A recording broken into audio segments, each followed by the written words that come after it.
Hello दोस्तों, कैसे हो आप सभी। आज मैं आपके लिए कहानी लेकर आई हूँ। अब तो सासू माँ को सबक सिखाना पड़ेगा। प्रियंका जी के पति सरकारी नौकरी करते थे, काफ़ी अच्छे पद पर थी। नौकरी के कारण वे कभी भी अपने ससुराल में नहीं रही, क्योंकि सास ससुर दोनों जेठों का परिवार गाँव में रहता था।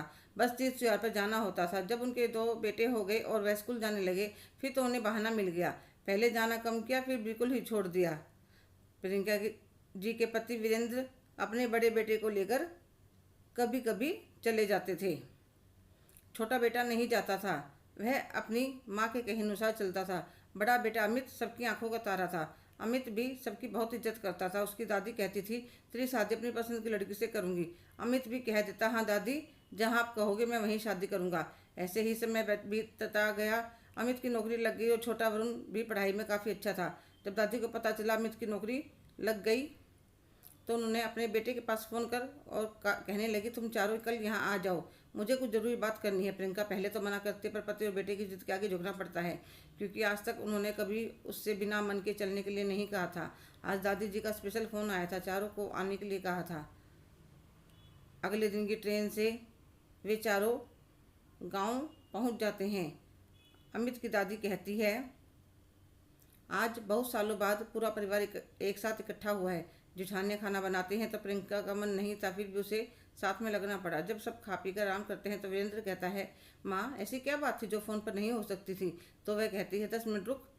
कुछ देर बाद उनकी सहेली एक सुंदर सी लड़की के साथ आती है। देख कर वीरेंद्र बोला, माँ यह तो आपकी सहेली कमला मौसी है ना, और साथ में है यह इनकी पोती सोना। जैसे नाम वैसे गुण, पढ़ाई लिखाई भी करी है, घर के सब कामों में होशियार है। एक दिन कमला कह रही थी, पता नहीं मेरी पोती को कैसा घर मिलेगा, क्योंकि इसके माता पिता और छोटा भाई एक्सीडेंट में चल बसे, यह बच गई, क्योंकि इनके पास रहने के लिए आई हुई थी। तो मैंने कहा, तुम चिंता क्यों करती हो, मेरा पोता अमित की भी शादी लायक है और मेरा बेटा और पोता मेरी बात को मना नहीं करेंगे। प्रियंका को बहुत गुस्सा आता है कि सासू माँ को मेरा बेटा ही मिला था बलि के लिए। अरे शहर में पढ़ी लिखी मॉडर्न लड़कियों की क्या कमी है, क्या खूब सामान भी लाती, यह कंगले क्या देंगे। कुछ बोलते उससे पहले ही वीरेंद्र कह देता है, माँ आपका पोता है, उसके लिए जो ठीक लगे वही करो। प्रियंका कसमसा कर रह जाती है, पर क्या कर सकती थी जब पति और बेटा दोनों ही उनकी तरफ थे। 2 दिन बाद अंगूठी बनाकर सगाई कर देते हैं। अमित की दादी कहने लगी, कमला अब सब आए हुए हैं, सिंपल से शादी कर देते हैं, बाकी शहर में जाकर इन्हें जिसको बुलाना होगा बुलाकर पार्टी कर देंगे। उन्हें डर था कहीं प्रियंका शहर में जाते ही रिश्ते के लिए मना न कर दे।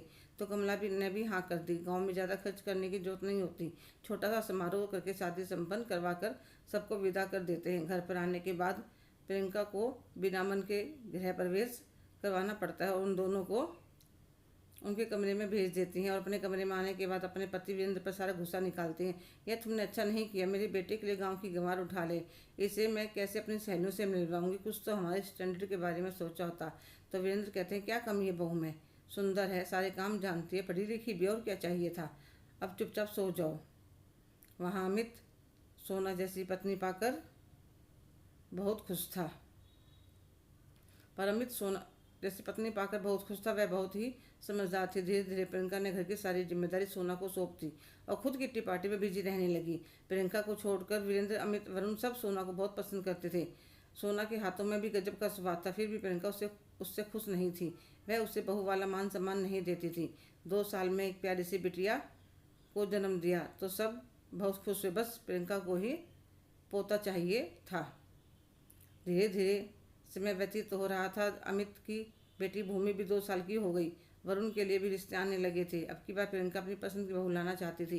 काफ़ी देखने के बाद राजेश्वरी, जो काफ़ी पढ़ी लिखी सुंदर और बड़े घर की बेटी थी, प्रियंका को भा गई।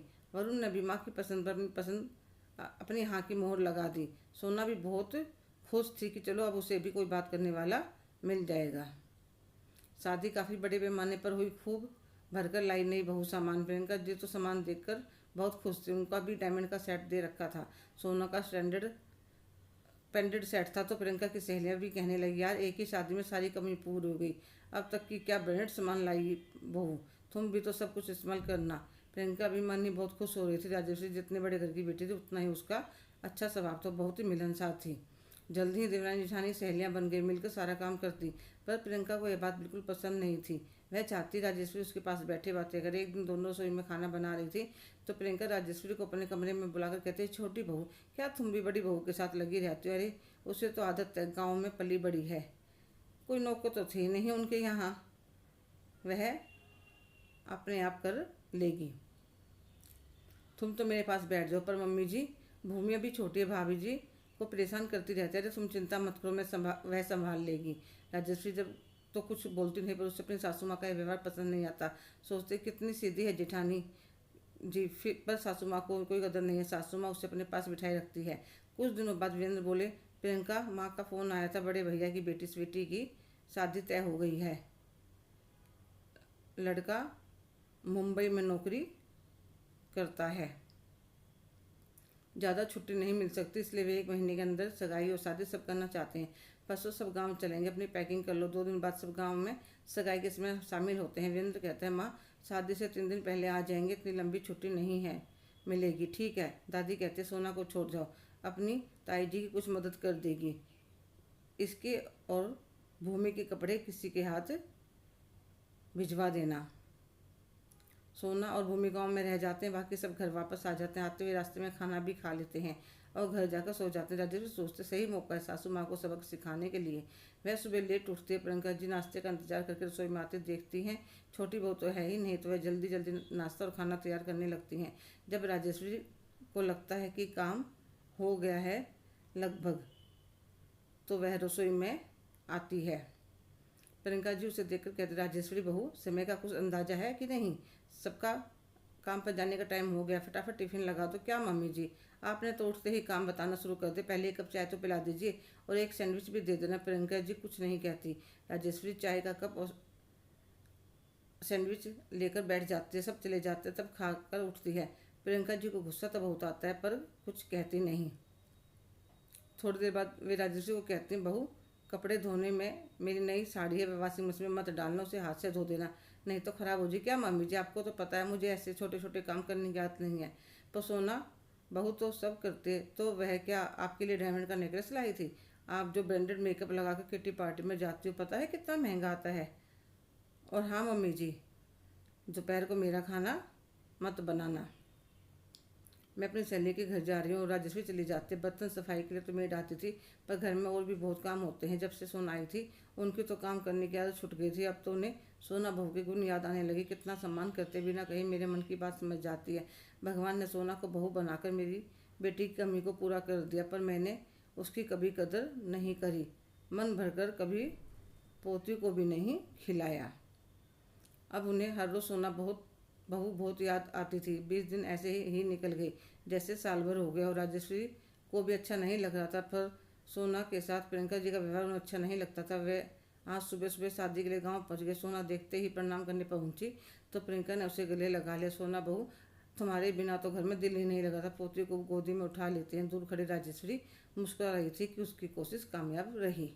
हेलो दोस्तों, कैसे हो आप सभी? आज की कहानी आपको कैसी लगी कमेंट करके ज़रूर बताइएगा। अगर आप मेरे चैनल पर नए हैं तो प्लीज़ लाइक, शेयर, सब्सक्राइब करना ना भूलें।